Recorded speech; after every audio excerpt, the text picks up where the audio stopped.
Vamos a determinar el efecto sobre una espira de corriente cuando ésta se encuentra dentro de un campo magnético uniforme. Para ello vamos a considerar una espira de forma rectangular que transporta una corriente y que se encuentra dentro de un campo magnético uniforme. Vamos a dibujar en primer lugar un sistema de ejes cartesianos X, Y, Z.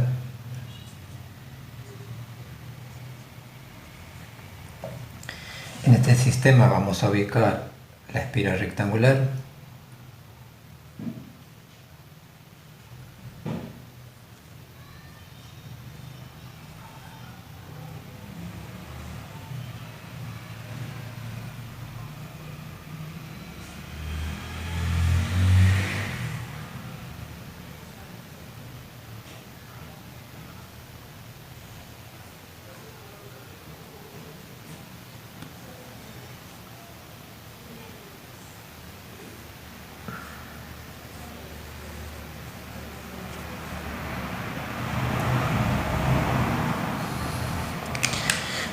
Bien, vamos a remarcar la espira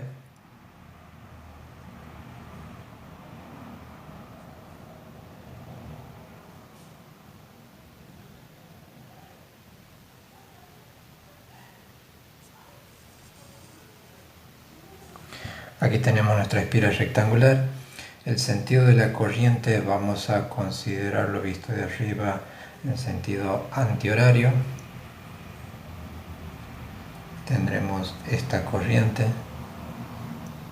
circulando por la espira.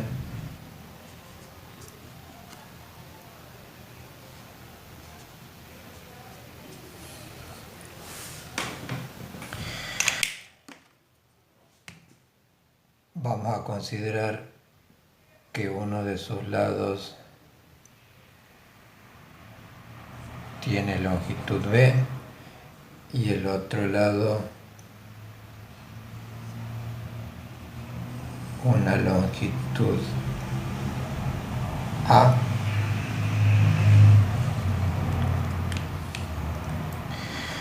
Nos va a ser de utilidad otra vista de la espira. Por ejemplo, si nos paramos sobre el eje Z, un observador verá de frente el plano XY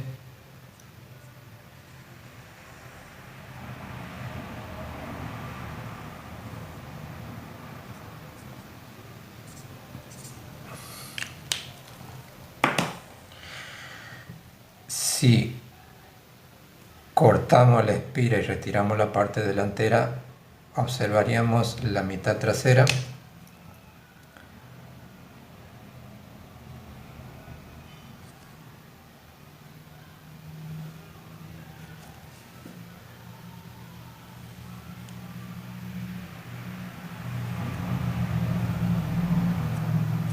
En esta segunda gráfica estamos exagerando el diámetro o la sección del conductor, esta sección, para poder apreciar los sentidos de la corriente en estos dos tramos.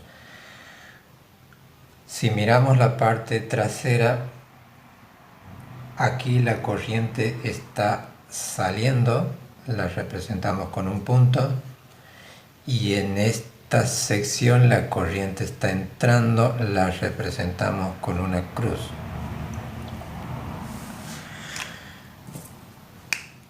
Este lado es el lado de longitud B.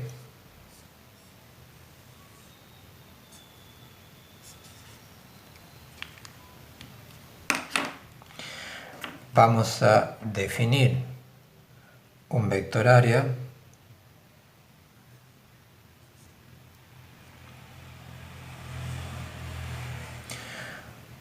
como un vector cuya magnitud es el valor del área de la superficie limitada por la espira, cuya dirección es perpendicular al plano de la espira y cuyo sentido está asociado al sentido de la corriente eléctrica de acuerdo a la regla de la mano derecha.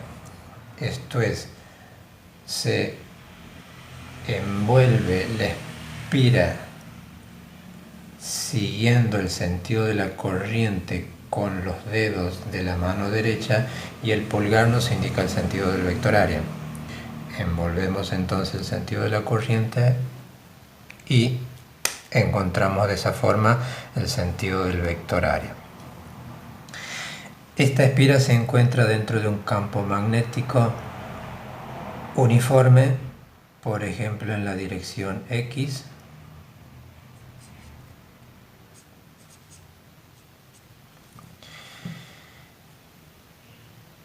Esa será la dirección del campo magnético que, como dijimos, lo consideramos uniforme.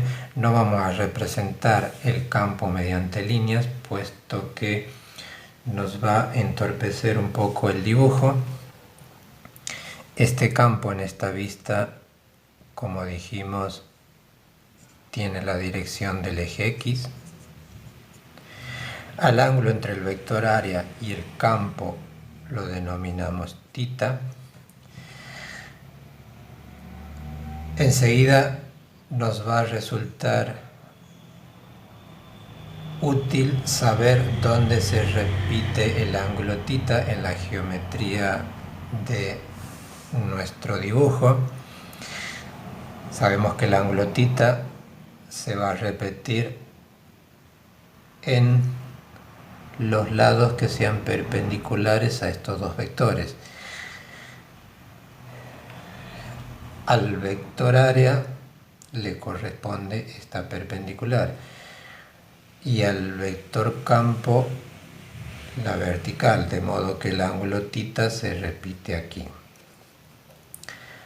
A este ángulo le podemos llamar ángulo alfa, que va a ser el complementario de θ.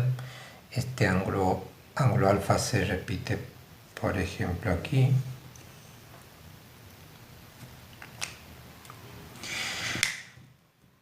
Ahora bien, vemos que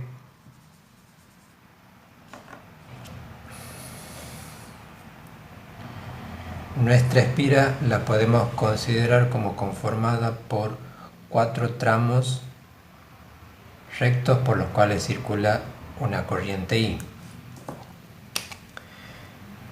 Ya sabemos que la fuerza que experimenta un conductor recto que transporta una corriente I y que se encuentra dentro de un campo magnético uniforme experimenta esta fuerza. Veamos cómo es la fuerza sobre cada uno de los lados de la espira. A partir de ahí determinaremos la fuerza en magnitud, dirección y sentido, y con dicha información obtendremos, a partir del principio de superposición, la fuerza resultante sobre la espira como la suma vectorial de la fuerza sobre cada uno de estos tramos. Comenzaremos con este lado. Recordemos que el vector L tiene la dirección del conductor y el sentido de la corriente. El vector L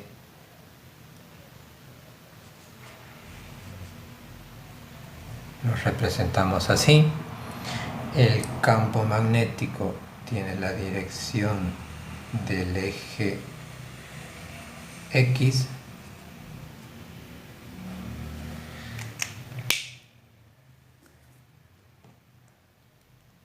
Tenemos entonces dos vectores, el campo y L. Para determinar la fuerza, la dirección y sentido de esta fuerza, que actúa sobre este lado. Sabemos que esta fuerza es perpendicular a este plano, por lo tanto será paralela al eje Z, y su sentido lo encontramos a partir de la regla de la mano derecha, girando los dedos desde el vector L hacia B en el menor ángulo,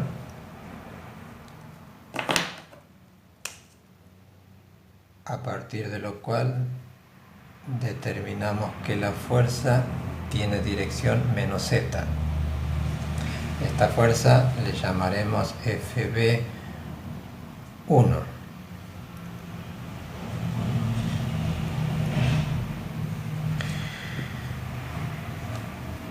La magnitud de esa fuerza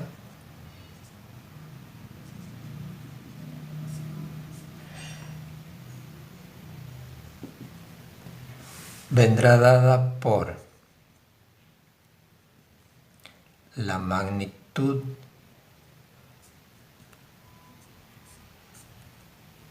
de la fuerza magnética, que es la corriente por el módulo de L por el campo magnético y por el seno de el ángulo comprendido entre estos dos vectores, por ejemplo un ángulo gamma. En este caso el ángulo en cuestión entre el vector L y B es este de aquí. Tengamos en cuenta que si este es alfa, este ángulo también es alfa, y por lo tanto este ángulo es 180 menos alfa. Por lo tanto, la magnitud de esta fuerza será I por la longitud del tramo que es B por el campo por el seno del ángulo entre los dos vectores, que dijimos que es 180 menos alfa. Vamos a proceder a encontrar de la misma forma la fuerza sobre el lado opuesto. Sobre este tramo, el vector L tiene la dirección del conductor y el sentido de la corriente.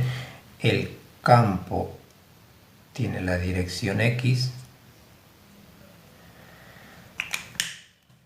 de modo que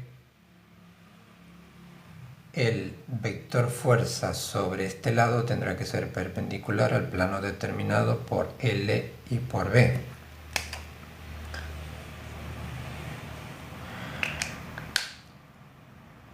Si giramos los dedos de la mano desde L hacia B, nos dará como sentido de la fuerza el sentido del eje Z positivo.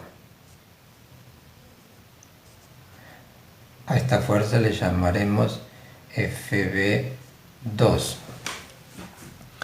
La magnitud de esa fuerza vendrá dada por esta expresión, y la longitud del tramo, que es B, por el campo por el seno del ángulo comprendido entre L y B. Si este es el ángulo alfa, este también será alfa.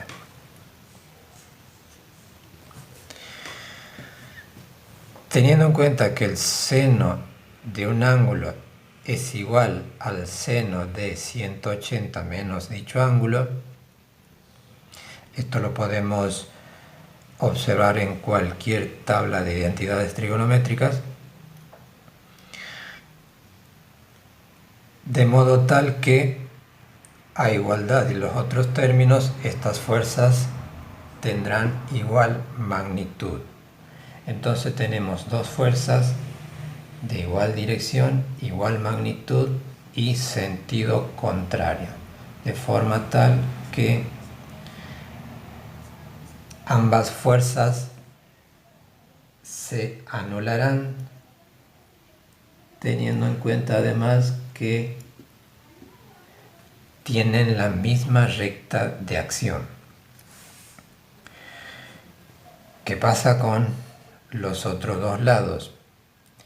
Si consideramos el lado de la derecha, tendremos un vector L en el sentido de la corriente, el vector B. Aquí tenemos un vector L. Quizás la situación respecto a la posición de los vectores se aprecie mejor en esta vista. El vector L está entrando a la pizarra, el campo hacia la derecha. Si giramos los dedos de la mano derecha desde L hacia B, nos quedará el pulgar apuntando hacia abajo. Le llamaremos FA1. En esta vista, esa fuerza será esta.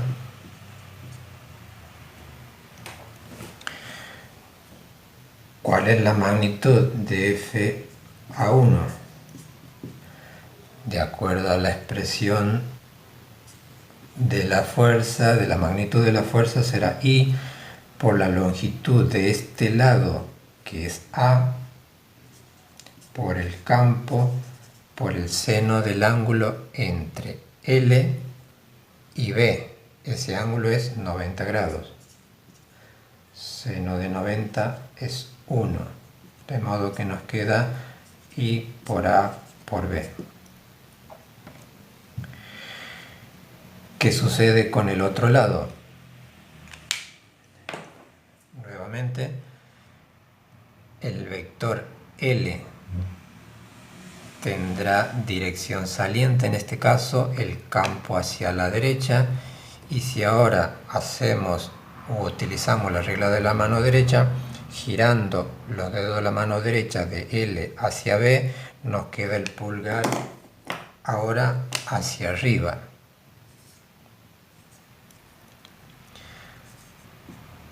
Esta fuerza le indicamos como FA2. Este es el vector L, este es el campo B, y el producto vectorial nos dará esta fuerza FA2. La magnitud de FA2 será igual, de acuerdo a la ecuación, I por la longitud del tramo, que es A, por el campo magnético y por seno de el ángulo entre el vector L y B es 90 grados. Seno de 90 es 1 y nuevamente tenemos que la fuerza es I por A por B.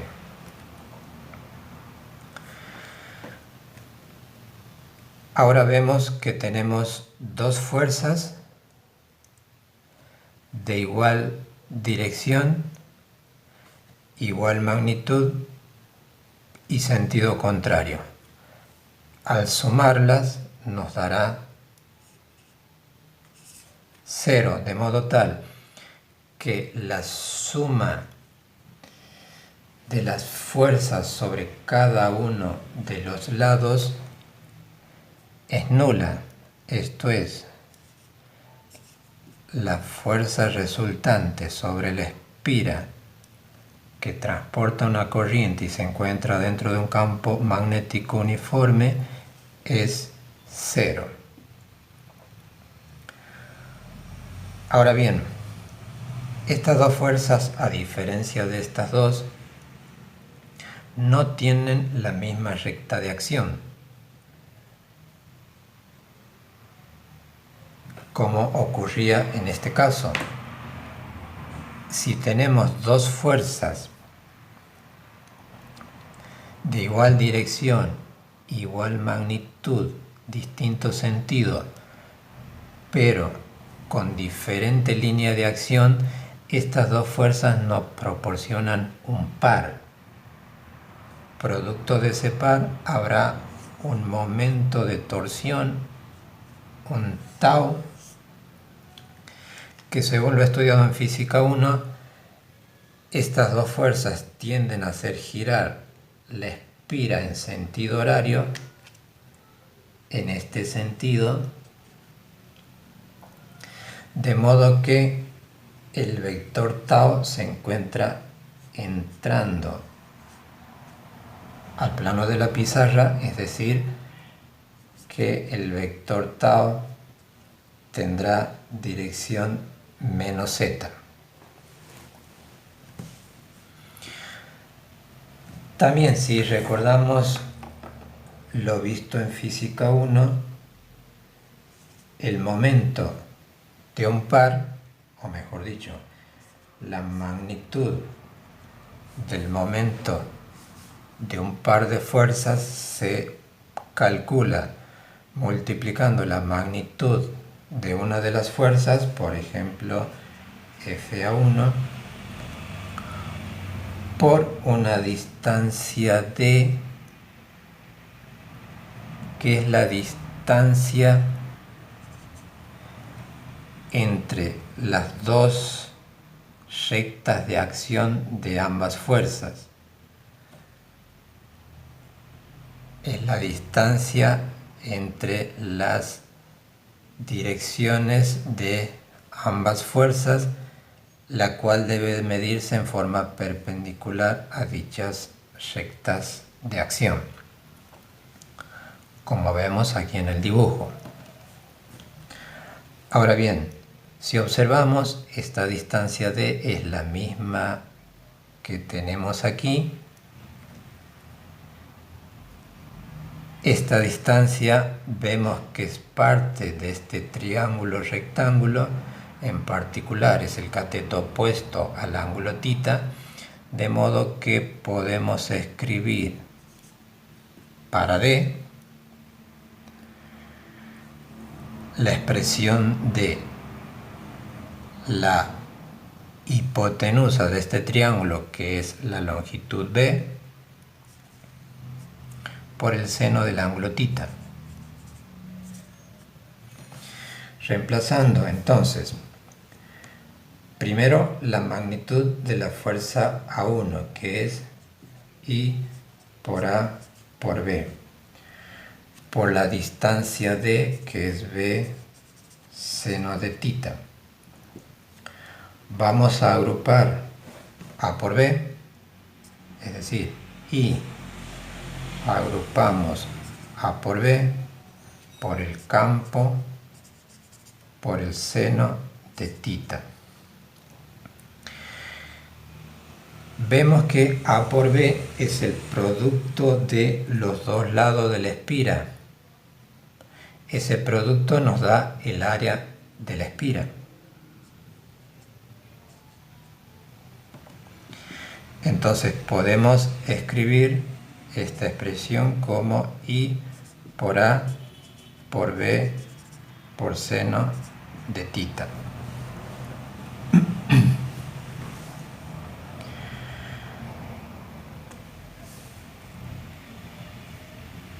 Esto nos da la magnitud del momento sobre una espira. Muchas veces en lugar de espiras se trabaja con bobinas. Una bobina es un conjunto de espiras formadas por un solo conductor, es decir, son varias vueltas de alambre que conforman un conjunto de espiras, generalmente en una región muy apretada, de forma tal que si tenemos una bobina, sobre cada espira de dicha bobina va a actuar el mismo momento, puesto que todas las espiras son idénticas, es circulada por la misma corriente, en el mismo sentido, se encuentran en el mismo campo, de forma tal que el momento resultante sobre una bobina va a ser la sumatoria de los momentos sobre cada espira. Como estos momentos son iguales, todos los momentos tendrán la dirección de menos z, el momento resultante será n veces el momento sobre una espira, siendo n el número de espiras de la bobina. Entonces, el momento o magnitud del momento sobre una bobina será igual a n por el momento que actúa sobre una espira, siendo el momento encontrado recientemente el momento que actúa sobre una espira. Y n, como dijimos, es el número de espiras de la bobina.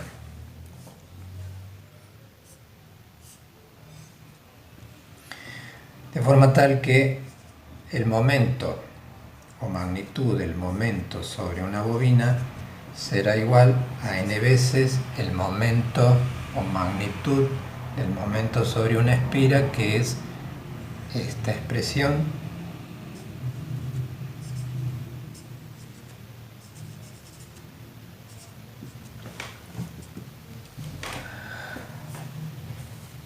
Aquí vamos a definir una nueva cantidad, que es el momento dipolar magnético. Es una cantidad vectorial representada por la letra mu del alfabeto griego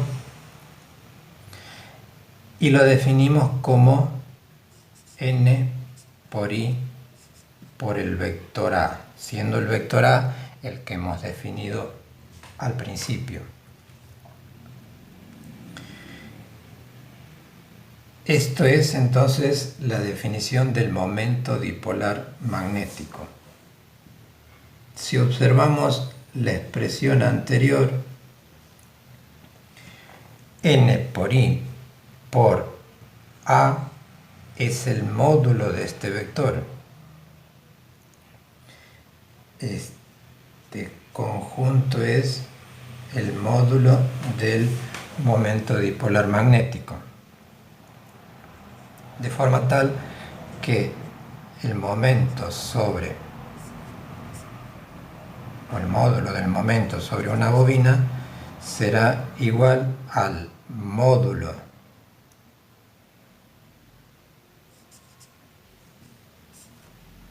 del momento dipolar magnético por el módulo del campo magnético por el seno de el ángulo. Si se fijan, θ es el ángulo entre el vector A y el B. Si tenemos en cuenta la definición del momento dipolar magnético,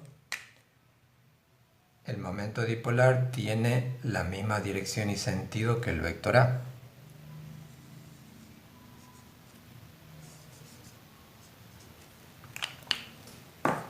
De forma tal que el ángulo θ termina siendo el vector, el ángulo entre mu y B, entre el momento dipolar magnético y el campo.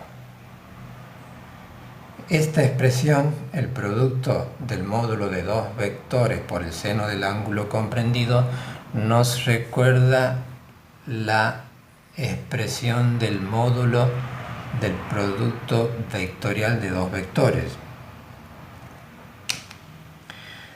De forma tal que podemos expresar el vector tau sobre una bobina como un producto vectorial, y eso lo vamos a justificar enseguida,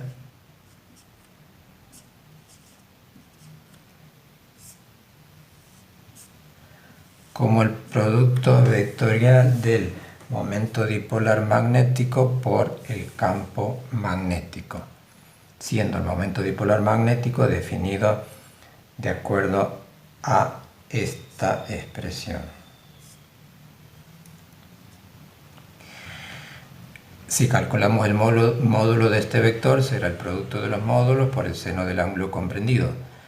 Verifica la expresión del módulo del momento encontrada recién. Respecto a la dirección y sentido, vamos a ver si es congruente con esta expresión. Si hacemos este producto vectorial, este momento tendrá la dirección perpendicular al plano entre mu y b, es decir, tendrá que ser perpendicular al plano de la pizarra. entrante o saliente. Para saber el sentido, aplicamos la regla de la mano derecha, giramos los dedos desde el momento dipolar hacia el campo y nos queda un momento entrante. Este momento, de acuerdo a este producto vectorial, es un momento entrante que coincide con la dirección y sentido hallada por el momento a partir del análisis físico hecho originalmente. De modo que esta expresión nos resume el momento que el campo magnético ejerce sobre esta espira. El efecto que produce este momento es tratar de girar la espira que está en este plano, si este es el momento dipolar, de girarla en este sentido, de forma tal que el momento dipolar magnético tiende a alinearse con el campo magnético. Ese es el efecto resultante del momento sobre la espira o bobina. Siempre tratar de alinear, no interesa si el momento dipolar está de este lado o de este lado, el tau va a intentar siempre alinear el momento dipolar magnético con el campo magnético. Ahora bien, este estudio lo hemos hecho para una espira rectangular. Sin embargo, podríamos haber tomado una espira circular o una espira de cualquier forma, siempre y cuando sea plana. Si bien es cierto, los cálculos hubiesen sido mucho más complicados, pero el resultado final hubiese sido el mismo. Es decir, que esta expresión nos da el momento que un campo magnético uniforme ejerce sobre una espira plana de cualquier forma